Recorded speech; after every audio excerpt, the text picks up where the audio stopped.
Hello. Welcome to Lori's Classroom Stories and Crochet.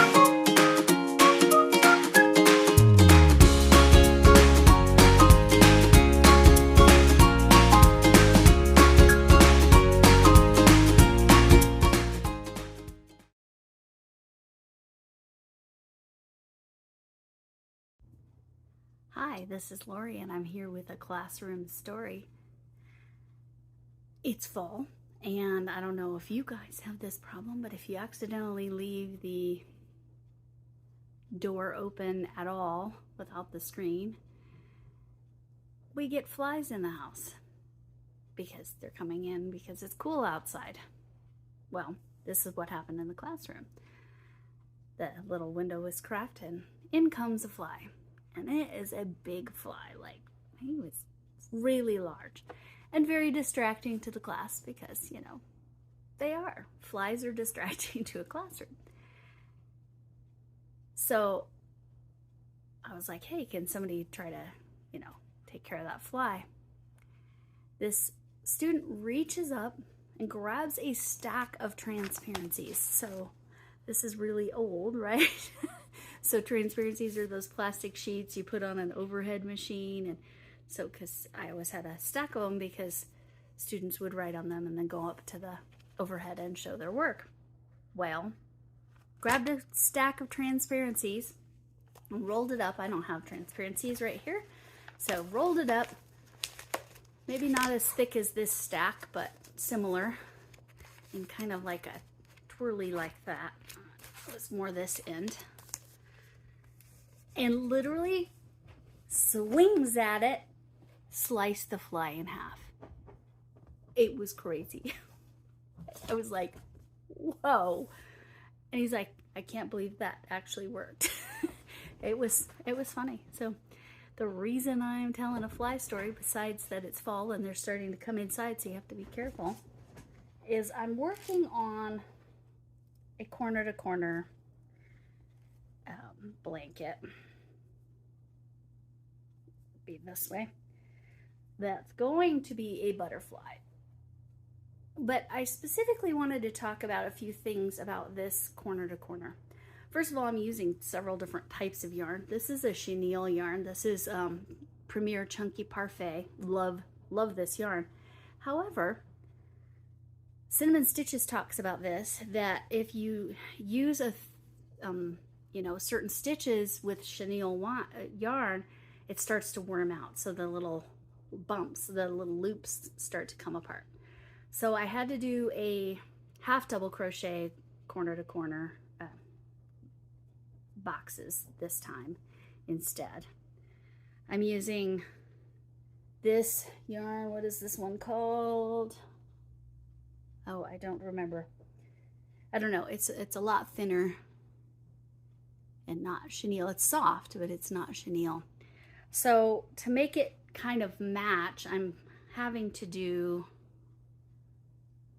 double crochet boxes for anywhere that this yarn is. And then I'm using just a regular old 4-weight Caron 1 pound, I think. Let me look. Yep, Caron 1 pound. And so it's regular, but I went back to the half double crochets for that. Since it's for a baby, I didn't want it to be as holey, so on one of the stitches I'm pulling it down below, and so it's kind of sealing up some of those holes that you get from a corner to corner. You can see that it's not pulling apart. Now the chenille, I still have a little bit of that problem, even though I have done that. You can kind of see the holes in there. Even though I have tried to do that, it still kind of has that issue. The Caron 1 pound I've been able to control a little better. The other part I wanted to talk about is how I go about marking my little pattern that I did in stitchfiddle as I go, because obviously I don't want to have to count how many squares I am across here, right? Because that's a lot of counting. If I had to do that every time I set it down and came back to it, I don't want to have to do that. So I'm going to show my stitch fiddle pattern, and you'll see it in progress. So what I do is I color code it a different color. So obviously there's different colors in this yarn. So I color code the different spots as I'm moving through the pattern. The pattern has colors to begin with, and then the background is white. But then when I color code it, okay, that row is done, then I color code it with a different color that's somewhat correlated to the color of the yarn that I'm actually using. However, in this case, white in the background would make sense, but I want to make sure I can mark that. So I used a light purple. Again, I'll put it probably right here in this video. I'll put a picture of where I'm at.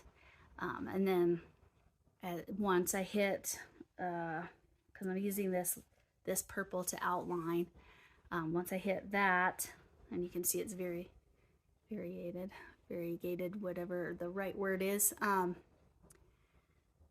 I'm using that to do the outline around, and then the hot pink, and then the body. I'm just getting to the body is this dark purple, so I had to find a color. It's black in the pattern, but it's inspired by another creator. When I actually post the finished product, I'll make sure, maybe I'll put it on this too. It's inspired by her pattern, but then, you know, I've kind of created it. I added to it a little bit and adjusted. Like I said, I had to do half double crochet corner to corner instead of double crochet corner to corner because I was using the chenille and I didn't want it to get all wormed out. Anyway, that's where I'm at today, and again, I'll show a picture of what I'm talking about so that you can kind of see. That way I'm not losing the pattern as I go. Like if I just did all one color through there, I would lose the pattern as I went, and I didn't want to do that. So that's what I wanted to share with y'all today, and flies beware of transparencies.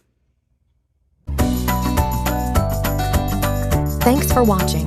Be sure to like and subscribe. See you next time.